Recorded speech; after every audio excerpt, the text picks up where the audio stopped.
And I guarantee you, if you guys follow these steps and do what I'm showing you, you will kill more deer this upcoming deer season if you haven't already been putting in these kill plots. What is going on, my beautiful people? Today, as you can see, we are out in the woods.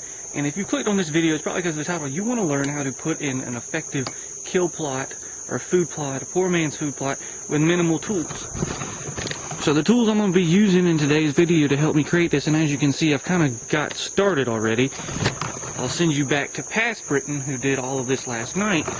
But all we're doing is we have a saw, a tomahawk, we have a rake, and we have a weed whacker. And my original intention was to not even use a weed whacker, but as you can see in this little thicket, this is what this area looked like. So it was nice and full of grass, weeded it down, raked it out. And last night I had done a lot of filming, which I'm going to play for you all in just a minute. But I had to come back out this morning. I'm going to run back over it with a weed whacker again. Just get some of this leftover grass I have, and then we're going to rake it one more time. Then we're going to be ready to plant. But I'm going to send you over to myself last night, and I explain why I picked this area and did some of this preliminary work. And I'm going to show you all that, guys. What I'm doing today is I'm actually wanting to put a kill plot, a food plot, somewhere in this area. A poor man's food plot, something just really quick and easy. And I was trying to figure out the best place to do that. So I just pulled that truck in my car. It's got like 512 videos that I'm about to go check out. Link is up here for how to put in a mineral site that will bring in some deer. So if you want to see what those 512 videos have to offer, that would be the video to go watch, and how to put in an effective mineral site up above in the cards below, or the cards above here. But what I'm doing now is I'm actually trying to find the best place to put in this mineral site. The location I'm at is a ravine, and as you can see, it's super grassy. And I'm actually thinking about, see where this brush pile is? I'm thinking about taking a weed eater and weed eating all this down to ground level, all this grass you see right here, and making this area my kill plot. All I have with me is a rake, a saw, and a hatchet, which isn't going to do much for cutting this grass down. So what I'm going to do actually is I'm going to get the weed eater. I'm going to weed eat all of this grass. So from here all the way over to there, I'm going to weed eat that. Get it down, get it to a good soil potential, and I'll weed eat all the duff off, all the dead leaves, the grass that I cut, all that. I'll take my rake, I'll rake it off, and I'll use that rake to help get to the soil. And then essentially I'm just going to spread that seed out by hand, and that should be good enough. Give it some time. It's obviously getting enough sun for that stuff to grow. We'll throw some seed in there and we'll get it going. So I will meet you guys in the morning back in the same spot with a weed eater. I decided I was going to go ahead and get the weed eater tonight and get this knocked out.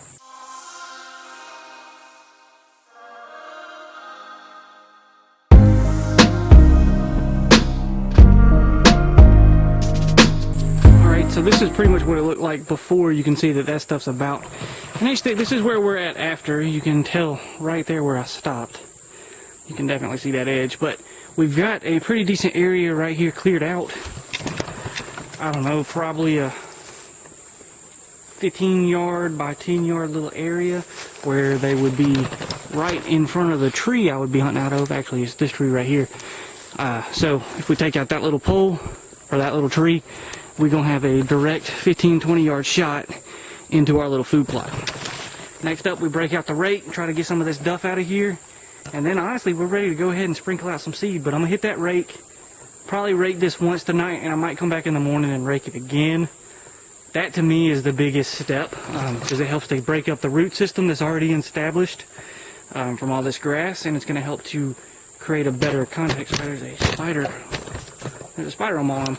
But also when you rake it, it's going to help to create a better surface area for those seeds to plant. It's going to get them better connected with that soil. So I'm going to go break out the rake and hit this up once or twice, and then probably hit it up again in the morning. So the lighting doesn't look as dark, but I wanted to show you guys the importance of raking and kind of what it'll do for you. So I'm going to set it up right here. If you look towards the kind of the middle of the screen right here, you can see where I've been raking and see how much different it looks than right on this side of the tree. I'm going to rake on that side of the tree real quick and just show you what raking will do.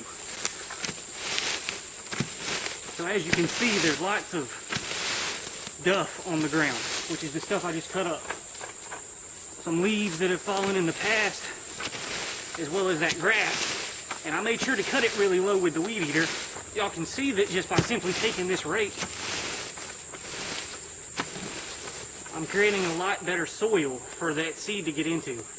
And once I do this, I definitely want to get that seed planted as soon as possible. And it's supposed to rain a lot next week, which is another reason I want to get this in.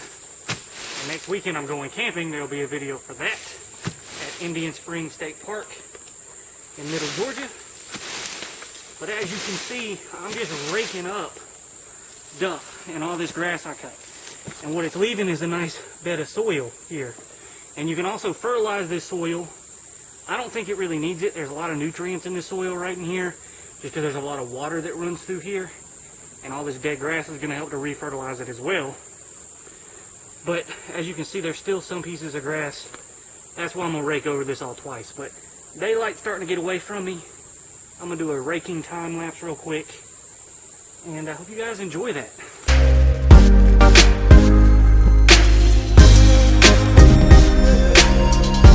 Alright everybody, hope you enjoyed watching what past me did.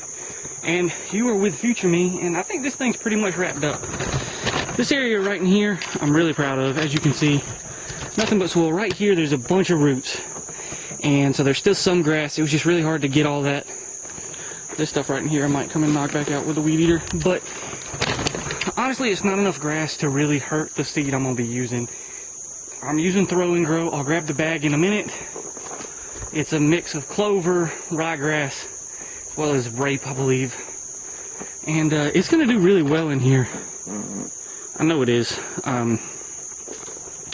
As you can see right in here, there's still a little bit of grass, but it's all going to die. It's really okay, because it's all cut. Most of it's laying down. You could just rake for days and days in here and continue to rake up just dead leaves and duff, essentially. But I want to leave this area, because right here, in my mind, with this tree, great scrape opportunity right in front of my stand. So click on that subscribe button, hit the bell notifications, because I will be setting up a mock scrape right there. I have a mineral site right there, and boy, let me tell you, we got some good bucks frequenting this area, and I'm out here ruining it right now. But we got about a month till bow season, so I needed to go ahead and get this food plot in. Make sure to click the card up above to watch me set up that mineral site. Wait 2 weeks, pull the truck and record, and see just what big bucks we do have frequenting in this area. But anyways, I'm gonna go grab the seed. I'm gonna pick up the camera. I'm gonna show you guys the seed, and then we're just gonna spread it out. And I'll probably come back in a week, see how it's doing. If it's not growing the best, I'll put some fertilizer to it. It's supposed to rain this week, so I'm gonna go ahead and try to get the seed in the ground. This is the seed mineral I went with. It's just something you can pick up at Walmart. It's really easy. It says that this bag plants 11,000 square foot, or 1/4 of an acre. The plot I have here is about 20 yards from that point right there where you can see the grass line to about right where this weed eater stops, by about 10 yards. So we have more than enough seed to overplant this, which is what my plan is. I want to overplant it, that way I give it the most opportunity to grow and be nice and thick. And as you guys can see in this bottom, all through here is nice and thick grass. So this being a little bit of a different forage, a little bit of a sweeter forage, deer should come in to this exact area, eat, go hit up that mineral site, especially in bow season, and I'm going to be sitting right there in that pine tree through that gap, waiting to stick an arrow in them. Let's get back to the seed. It's Throw and Grow, no-till formula. I did do some tilling, so it's okay. You can plant it in hard-to-reach areas, creates a food plot where you hunt, easy to plant, grows quick. So we'll put that to the test. Just to go over it, it does have ryegrass, it has clover, and it has actually rape brassica, or brassica, sorry, rape brassica. For those curious, that is what the seed combination looks like. It's a bunch of ryegrass, some clover, as well as the rape. But essentially all I'm going to do, let me come over here where I'm in frame and talk a little louder. Grab a handful. I'm going to just do this, and I'm going to make sure it's nice and extra seeded. So that's what I'm going to be doing, guys. I'm going to just be walking around doing this number right here.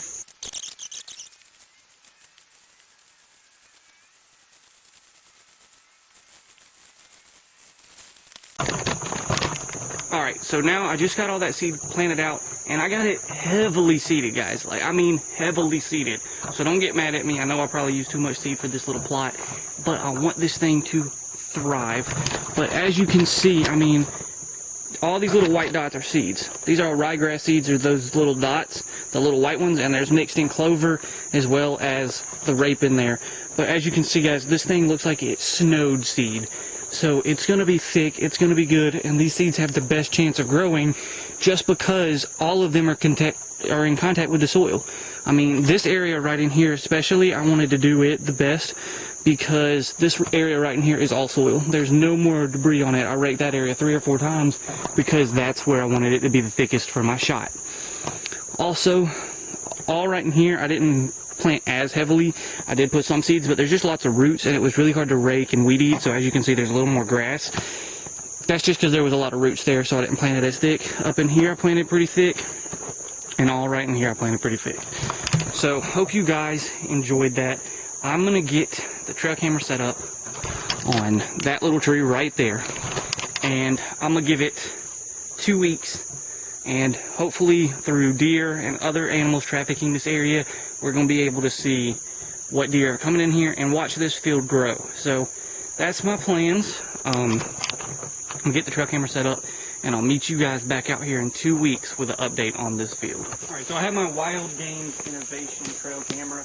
Actually the first trail camera I've ever owned. I got it turned on, and I'm looking to upgrade this camera. And some of the reasons I'm not a fan of this camera is honestly just battery life. I mean, the picture quality is decent, it takes nighttime pictures, but the battery life on it is 2 weeks and it's dead. And it takes 8 AA batteries, whereas my Primo's Blackout, which it's a very much more expensive camera, I can put 8 batteries in it. It'll last me half a year, 6 months on photo, and then I have it on video, and it lasts about 4 months on video, 1080 HD, 10-second clips. It does well. But anyways, I'm going to go ahead and trim up some shooting lanes. That's why I have that saw that I actually just put up. So I'm going to grab that, I'm going to trim up some shooting lanes, and I'm going to get out of here. So, hope you guys have enjoyed the video, and this is the final product as of now, with a trail camera on it to watch this field progress, and to see what deer start coming in this area. But I appreciate everybody watching. I'll be back out here in a week to 2 weeks for updates, and hope you guys have enjoyed. Alright everybody, it has been 2 weeks since we put in the food plot, and we're coming to check it out. I checked it out last week, and if you want to see what it looked like after 1 week of growing, go check out my Instagram. I'll link it somewhere, or I'll link it in the description and put the name in the video here. But this is the food plot that we set up, and as you can see, the rye's growing in there, as well as that clover starting to come up. And you can see that, and it's coming in pretty thick. It's coming in pretty good, especially after 2 weeks. Right in here is really good. I got a hang-on deer stand that we're going to be putting up. That's going to be a separate video, so make sure you hit the subscribe button. That way you won't miss us putting up that video. But what I'm going to do now is I'm going to grab the trail camera card, and we're going to see what's been coming into this area and see if anything's been using this food plot we set in. Planning on putting a stand right there on that pine tree, and like I stated, we're going to be making a video about that in just a moment. But I'm going to go ahead and pull that card, and I'll meet you guys back at the house to wrap up this video. Alright everybody, we have made it back to the apartment here to check the trail camera card on what was in that field. I've already taken a look at it, so I kind of know what to expect. But we're going to go through this, and I'm going to show you guys just what we had coming through that field. It was up for 2 weeks, and basically I'll be able to show you guys what we had originally out in that field and what it ended up looking like, so you'll be able to see the progress. So right off the jump, you have me the next morning, or this is the morning I put it up. So I put it up at 8:27 a.m. That's when it's got a couple pictures of me coming through here, so you can kind of see what it looked like when I first came through. And then the same day at 7:22 p.m. we actually have our first bit of traffic, and we have a doe, I believe, that was coming through. And then you can see her again a little later that day that she came through. And then we'll just kind of move forward here. I have a couple different pictures of does coming in and out of that food plot that same little night. Just kind of like, okay, this is different. What's going on? And they're probably sniffing around trying to figure out what has happened. A couple of days later, on the 18th, we actually had at 9:15 a.m. this spike come in. And I actually have a mineral site set up, and on that mineral site I got a picture of this same spike. So as I was looking at it, I knew that this spike has an 11 pointer that we've had multiple times on camera, on the other camera that usually runs around with it. They've been staying together. And so I knew kind of to expect to see that deer on here. So it's 9:23 a.m. I got this picture that I'm putting up on screen. On here you can see that there's a doe in the background, which that pine tree in the background right in front of that doe is actually the one I put a hang on deer stand on. I'm not sure if that video is going to go up before or after this one. Probably after this video. But I already have that deer stand up, but make sure you hit the subscribe button so you don't miss me putting up that hang on deer stand, and that way you'll be able to see what deer stand I'm going to be using to hunt this food plot in this general area. But anyways, I see that I have a spike and I have that doe in the background, and I was thinking, you know, he's got that bigger buck with him, and I don't know if you caught it or not the first time I showed the picture, but if you look to the right of that deer, if you look kind of towards his rear end of the spike, right above it, you can see the side of the 11 pointer. You can see where he's coming up, and he looks like a mainframe 8, but he's got a G, let's see, it would be G4 that kind of kicks off, and you can see it on the other side, but he's got one on this side as well, making him a mainframe 10, and then he's got a split brow. There's his head, and you can see his rack coming through, and you can see that he's got pretty decent mass. So there's that picture, and then they were gone the next couple pictures after that, just a couple spikes. And then we actually had something pretty unexpected happen. I kind of expected to get some deer. I kind of expected to get that 11 pointer just because I know that they're in that area a lot, and they're coming out of a bedding area through this area to that mineral site. And I had lots of videos of that deer on the mineral site, and I might be able to put one of those videos in on this one. But then we started to get pictures of some turkeys that were coming into our little food plot here. And when I first put this up, I originally wasn't thinking about turkey season. But now that I have realized that several groups of turkeys are coming into this food plot, that's definitely going to be something I consider later on in the turkey season, because I have so many pictures, and here's even one of turkeys and a deer that were coming to this area, and then several times I got the same kind of does walking through and feeding. There's a doe with her little yearling, and they're just frequently using this food plot. Turkeys again, deer, the same doe. I didn't get any other bucks or anything like that. I didn't get the spike again or the big 11 pointer.